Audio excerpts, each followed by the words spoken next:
My parents were immigrants. We barely went out to eat. We would get McDonald's if I got a really good report card. That's nice. Okay. Today I am joined by Kenny Isidoro. Is that how you pronounce the last name? Yeah, that's right. Where's that last name from? Portuguese. I'm Portuguese. Portuguese. How do you pronounce it? Isidoro. I don't. Isidoro. In Portuguese, we roll the R, but when we say it, Oh, so like Isidoro? yeah, Isidoro. One more time. Isidoro. Isidoro. Yes. You're like, yes, maybe. Kenny, would you do me the honor or do us all the honor of introducing yourself to the world? Yeah, I'm Kenny Isidoro. I'm the founder of Mudeo, and Mudeo is a brand consultancy working with business leaders in build mode. So that is helping architects, developers, engineers, builders, anybody in the world of building our built environment and helping them with their reputation, their projects, their practice, and just helping them show up as they intend to. Okay. And do you find that they don't show up as they intend to? I feel like they have a certain internal perception of who they are. That doesn't always necessarily translate externally. Okay. And how do you normally get your clients? I'm diving straight into Yeah, it. let's get right into it. Normally get my clients. A lot of networking. A lot of my first clients have come from people that I know already. So a lot of word of mouth, referrals, as well as people who know others and know about my work. So they'll refer me to organizations that they're working with.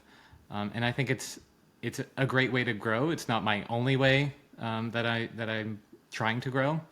So I'm tackling getting clients in a few different ways. One is referrals and networking. The other is content. The other is showing up to events. So I think it's a holistic approach on just making sure people know what I do, increasing my brand awareness. So the things that I do for my clients, I also need to do for myself. Yeah. So I have to practice what I preach and just show up in different ways and consistently in every way that I show up. Nice. I find that everyone works slightly differently in the deliverables that they provide to their clients. How do you work with your clients? Is it long term? Is it a retainer? Is it a one-off? Do you do projects? How does it work with you? Yeah, it's usually a one-off project. So we'll work on a project by project basis. And that process is usually linear. So a client might come to me because they need a brand for their real estate asset. So I work often with property managers and real estate developers on multifamily, for instance, and they need a name and a brand for their building, which they will then sell or rent. So architecture is in a brand of itself. So they work with me to find that brand strategy in identifying what the purpose of the place is, who the target audience is, what the personality of the place is. And then often that strategy leads to a name. That is one of the most difficult and also rewarding parts of a project to give it a name. It is challenging, but it's super fun. And then after a name, we work on brand identity, marketing assets, all of the brand touch points that they need to then go and sell their product, rent their product, but also for the brand to live long term as well. So if it is a brand for a place, it is a brand that is going to outlive the sort of launch effort. Yeah. It is not just a one-time thing. People will live there and feel, they have to feel a sense of place and a sense of belonging. So it needs to become an identity. It needs to become a thing with values and purpose, so that people love living there and continue to do so. Yeah. Yeah. How did you get into this? I understand that you have a broad experience. How did you decide to start your own business? I feel like my own business is sort of a stacking of everything that I've done over the course of my career. From pretty early on in my education, I found the intersection of graphic design and architecture was really fascinating to me. I think back to like my days in college, and I was running a blog, finding projects that had architecture and branding within it. So I would Hmm. oftentimes feature, like a monograph for an architecture firm, or a multifamily project with really stunning marketing assets, and how those marketing assets related to the architecture. And because oftentimes they don't. Oftentimes these disciplines of branding and marketing and architecture and engineering, they're all in their own silos and doing their own thing. And I found that the projects where these aspects of the project were really cohesive with one vision and continuity between all disciplines of work, those were the most successful, and the most compelling. So if I were in a position to buy or rent a place like that, that's the kind of place that I would want. That really felt like it had a really clear vision. So that's the brand that I would want to buy into. And I got into it through by way of architecture. I studied architecture in school. Um, I was laid off in the recession of 08, 09, Hmm. and luckily pretty quickly found a job in marketing for an architecture firm. Okay. And and it was sort of then where I recognized the importance of communicating what architecture is, when it requires a story behind a building, when it requires selling a project to a prospect. It's an important part of the project because not everyone will be able to experience architecture, in its place. Not everybody can walk through and experience how beautiful a building is or experience the spatial qualities of a building. Mm. And so that story has to go beyond just the building because architects need to promote their work. Developers need to sell their work to others. So that intersection between branding and building has always really fascinated me, and that's where I find myself now because I love that work. Yeah. I like the way that you express it, and I don't think I've seen it from this perspective before of how a building needs the story or the branding itself. Hmm. Because I always look at developments and different, maybe you work in a different sphere, but when I look at the developments and the houses, they rarely have this attached to it, and I feel like yes, that would make it so much simpler to sell and so much more valuable. Like it would probably increase the value by a great deal the moment you attach a story to it. And yeah, so I've never seen it from that perspective, so I think it's interesting to hear you talk about it the way you are. Hmm. Yeah, and I think there are, because everybody has their own interests in developing the built world. Um, I think people always see it from their own lens, and not that there's Mm. anything wrong with that, Hmm. but there isn't a role that connects the real estate asset to the people actually living or using that Mm. asset. It goes beyond just real estate. I mean, it could be retail, Hmm. mixed-use developments, museums, experiential environments. There isn't always that connection between the reason why someone is building and the people actually using it. So I find myself in that role and trying to be the glue that unites clients and the end users. I like it. Is it hard to sell? My services? Yeah, I suppose your services, but like this position itself, like is it easy to explain and do people want it, or is it something that you highlight to them and they bring to their awareness? Yeah, I think people get it. If there are things that we can do to make selling easier, then why don't we do those things? and I think and I think branding, um, which leads to a more premium perception, a clear story, people resonate more deeply with it. I think those are the things that make selling easier. Absolutely. Some people just love hustling really hard without a brand, and I think it's easier with a brand by your side. Yeah. Amazing.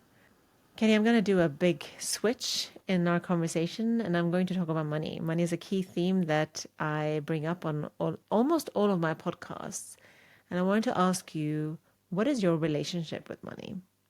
I value it, but I don't let it determine a lot of things in my life.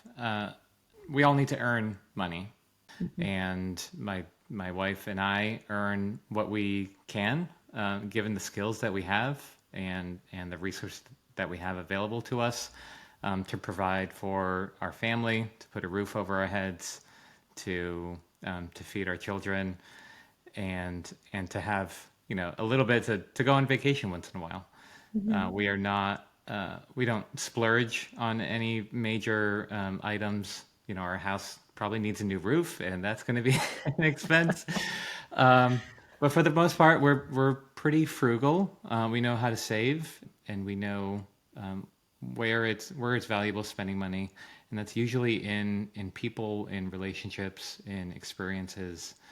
So yeah, that's the short of it, and we can go into any Yeah. any specific thread. You mentioned frugal. Is that something that you learned from your own upbringing, or is this a considered choice? It probably has to do with my upbringing. My parents were immigrants, and we lived very frugally. I lived in a fairly small house. We barely went out to eat. We would get I remember we would get McDonald's on occasion if I got a really good report card. That's nice. It was nice. But we would not eat out a lot. We would save a lot of Mhm. money. And my parents helped pay for my college education, and they paid off Mm. their mortgage like 15 years ahead of time. Wow. And I just think that was pretty remarkable, given that they didn't have super high paying jobs, to be able to do that. And I attribute it to saving and just spending where it really mattered. So I Mm. think it comes from some upbringing. I'm also trying to save as much as I can because I've got 4 kids who will eventually need to go to college. Wow. I'm probably going to retire at some point. I'm not anywhere near that. But again, I'd like to save enough to live comfortably and provide for my family, and to also be generous to the organizations that I support. Mm. I'm trying to do all of those things. Do you talk openly about money in the home? Yeah, yeah, with my wife, with my kids. Yeah, we talk about it often. So I'm trying to think about how we are with our son. My son's 19. 19. He's not 19. He's 9. I don't know why I made him 19. We're currently in the process of buying a house, so there's a lot of money talk. We're like, oh, the deposit, if we do this, how much is that house? There's like so much of it. And then we realize that he's been telling all his friends about everything that we're talking about. We're like, well, A, I don't mind so much because I'm open about it, but B, I'm like, I mind a little bit because we're not filtering our conversation in front of our Mhm. son because we don't want to. But me not realizing at this stage, because he's so young, he goes off and tells people how rich or poor we are depending on what day we're talking about. Me then also realizing I think I need to filter a little bit because he doesn't quite get the context of everything. And Mm. then he goes off and relates to people different things which are not true. We're not multimillionaires and we're not poor. We're Mhm. somewhere in the middle. How do you feel about the filtration process to your children and how you actually talk about money in front of your kids? Are you conscious and intentional? Yeah, I mean, if we ever get into specifics, there's usually a disclaimer like this stays here, and you should not tell your friends how much money we're making. But yeah, we talk about it, and I think they're not spending money yet. We don't have an allowance. Like that's not something that I believe in.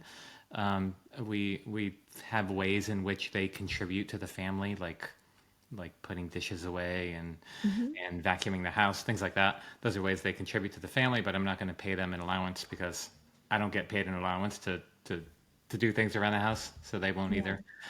But they have a general sense of like relativity in terms of what money, how much money something takes. How Hmm. much, I think they have a sense for how much I earn. They have a sense for how much their mother earns.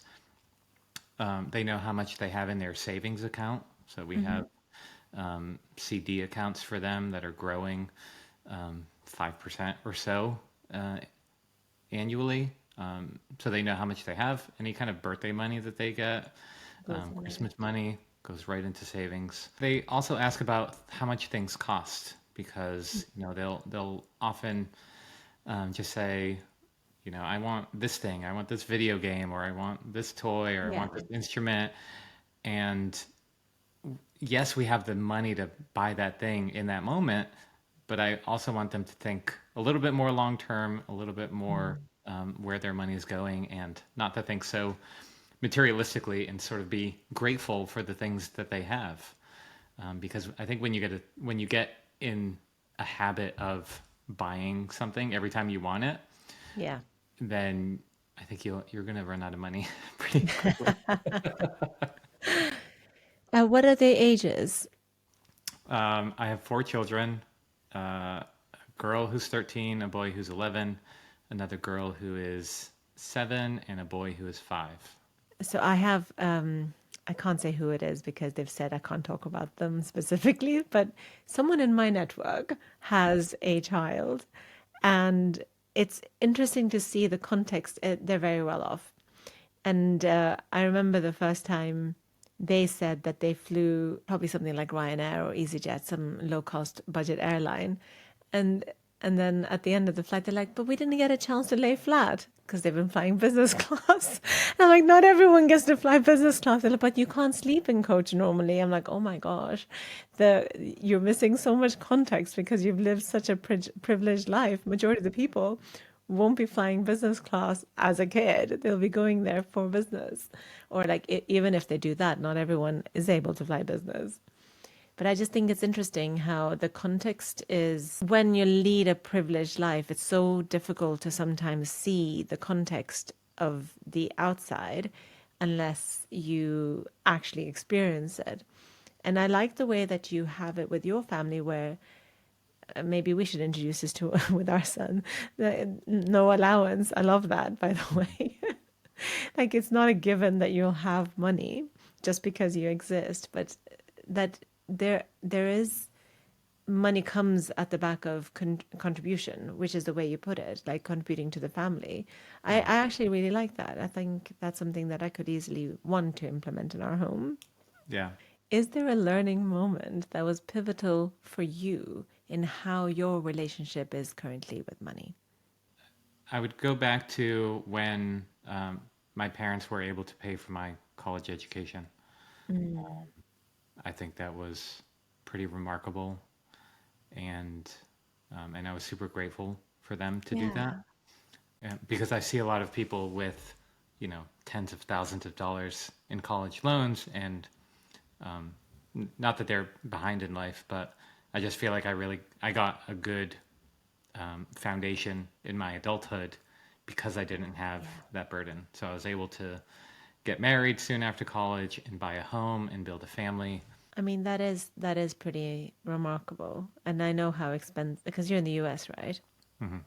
Yeah, it's so expensive in the US with And education. getting more and more expensive. Wow. I don't know how people are going to continue to go to college. I think there's I probably, don't think they need it though in this yeah. day and age. Do you really? That's a completely different That's a conversation, but different I feel conversation. so I think strongly there is about value in college beyond just the education.